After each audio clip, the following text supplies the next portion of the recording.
எண்ணம் போல் வாழ்வாய். ஆக்கட்டுங்க. நந்தி ஆண்டவா,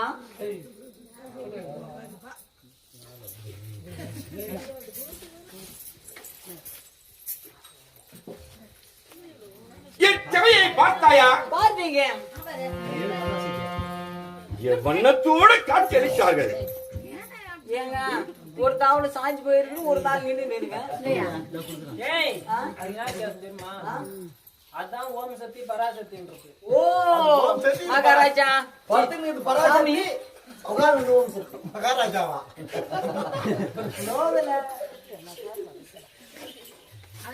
ஆண்டவா, படுத்துட்டு இருக்குங்க. பராசக்தி சரி, உட்கார்ந்துட்டு இருக்குங்க. ஓம் சக்திங்க. அவன் யார் தெரியுமா? யாருங்க? வரவங்க பாரு. சரிங்க ஆண்டவா. உனக்கு